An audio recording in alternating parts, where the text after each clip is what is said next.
about the faith practice of generosity from the Synod Statement describes it this way. We open our lives to the free sharing of ideas and resources with all, recognizing that everything belongs to God. I don't know if you know this about me, but generosity and stewardship is actually one of those topics that I love to talk about, to teach about, to preach about. It gets me excited, it gets me joyful. There's such abundance and so many possibilities. And so as I was thinking about this theme of generosity, I was thinking about the generosity that people showed to Andy and Nora and I when we moved a little over 8 years ago. It was 8 years in July, from New York to Wisconsin. Nora was not quite 2. Declan was in utero. He was on board. I was about 5 or 6 months pregnant. And we knew that we wanted to buy a house here, but we knew that we didn't have time to look for a house and close on a house and move into a house in the time frame that we had. And so Andy asked the Synod, can you ask around and see if anybody has a house we could live in for a while, or something that could accommodate us, because with a dog and 3 cats and a toddler and a baby on the way, we really didn't want to commit to a year lease in an apartment somewhere. And Christ the King Lutheran Church in Delafield happened to have a spare house. Their pastor lived in his own house, and I guess, I don't know if this was a parsonage or they just had an extra house, and they let us live in it for free. For free!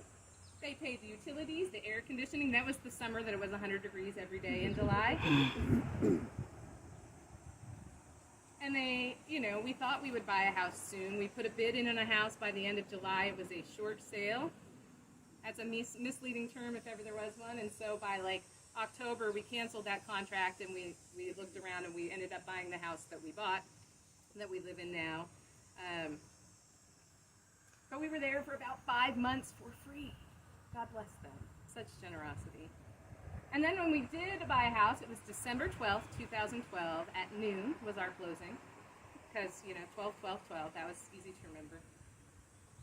And that afternoon, after we signed on all the dotted lines and signed our lives away for 30 years, one of Andy's congregation members came with us to the house, and they ripped up carpet.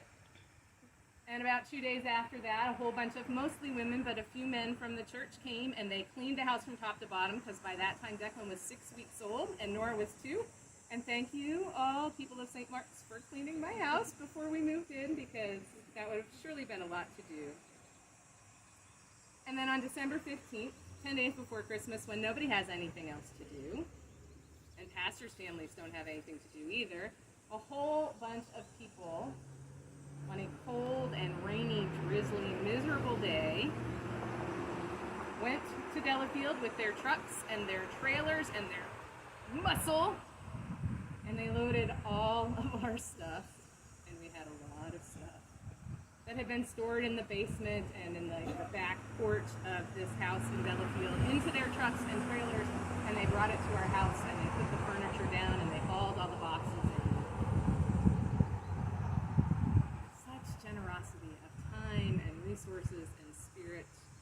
The next summer, people helped us paint the outside of our garage. There was a woman, Sue, who knew flowers. I don't know flowers, right, Bobby? I don't know flowers. And she bought perennials and planted them along our front porch so that we wouldn't have to worry about that. All of these people and this congregation, well, 2 congregations that were blessed with more than they needed, and with time and with equipment and with knowledge and with skills and with generosity of heart, gave so much to us. They were blessed, and so they blessed us. And it was a blessing, because here we were in Wisconsin with all of our family a million miles away and 2 small children, and knowing no one, and what a difference that makes. This is church at its best, right? This is people at their best. But it's not always like that, is it? Just because people have things to share more than they need of their time or their talents or their treasure doesn't mean that we are always willing to share them, right? If you think back to the beginning of this pandemic, which seems like it was a million years ago, but was not so long ago, there was the run on the toilet paper, everybody snatching up everything they could find grocery stores were running out of things like rice and beans and flour and yeast and all of those kind of long-lasting pantry staples because people wanted to stock up. And there were other issues with the supply, being able to meet that demand and supply lines and all of that. It wasn't just people panicking, and it wasn't just greed and hoarding, but there was some of that.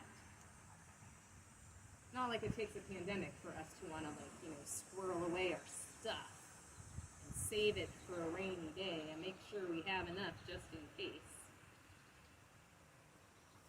And so we come to this writing in 1 Timothy by someone who claims to be Paul, writing under Paul's name, probably not actually Paul, but we'll call him Paul just because that's easier. He says, there is great gain in godliness combined with contentment. And my children, I don't know if you can hear them. He says, if we have food and clothing, we will be content with these. Really? Content with just food and clothing? That doesn't really seem to be the case right now. I doubt it was the case back then, although their standard of living was far lower than ours. Their material possessions were way fewer. Food and clothing are kind of like the baseline for us. But there's always that other thing, the something more that we want, that we think will make us happy. I was thinking about my high school chemistry teacher who had a placard, like a little saying hanging on his wall. And I don't know if he really believed this, but there it was that we saw. Enough that I remembered. It said, the one who dies with the most toys wins. That's a message for 11th graders to get.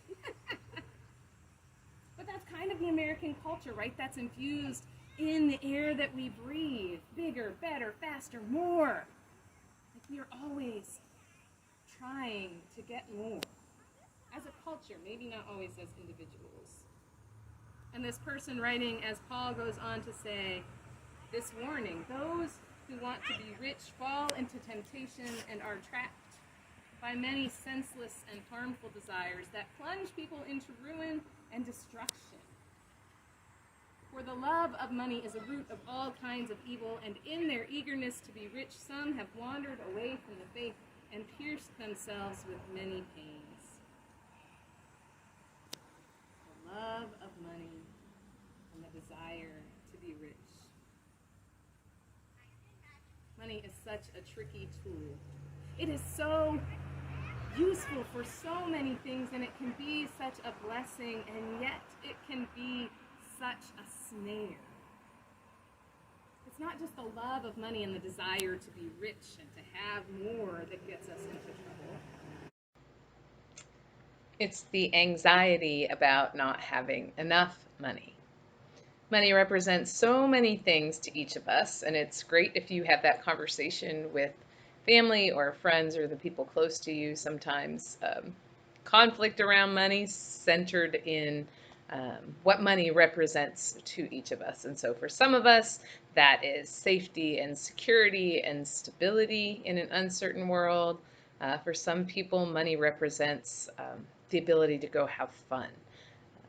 For others, it signifies status or power or influence. And money and all that it symbolizes, I mean, not just like the physical money, but the things that it represents to us are so enticing. It can just lead us down these paths that do not lead us to the abundant life that God promises, that Jesus came to bring us, that God wants for us to have.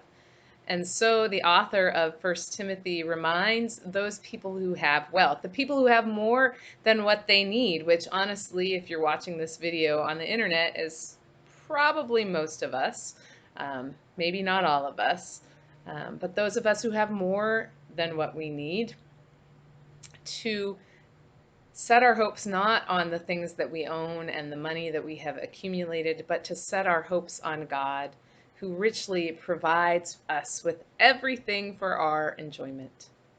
God gives us everything we need. And so we do not have to chase after material things, and we don't have to live in fear about not having enough. God's generosity has been shown to us over and over, and that generosity allows us to take the risk, because sometimes it feels risky, to be generous ourselves. Not just with our money and the things that we possess, but to be generous in good works and acts of service to others, to be generous in our attitude towards others, to be generous with our compassion, to be generous with our patience, to be generous with our understanding and our tolerance of one another, to be generous in the act of laying down some of our own expectations, some of our own um, beliefs in our personal freedom and our individual rights for the sake of the community, for the sake of those around us, for us to be ready to share what we have, even if it's not a ton. When we all do that, the blessing is multiplied. And those are the things that lead us to true treasure, the things that open the way to the life that really is life, right? A life that is interconnected with other people, that recognizes our reliance on one another, the life that freely gives just as we have freely received. I had a picture. I don't know if you all, most of my pictures from my phone get updated or uploaded rather to the cloud. And periodically, I use Google Photos because it's easy.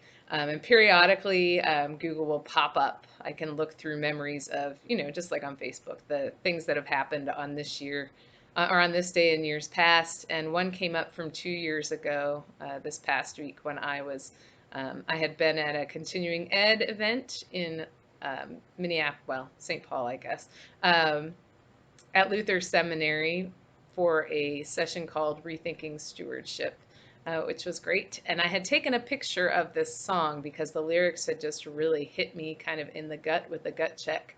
The song was called God Made Us Stewards.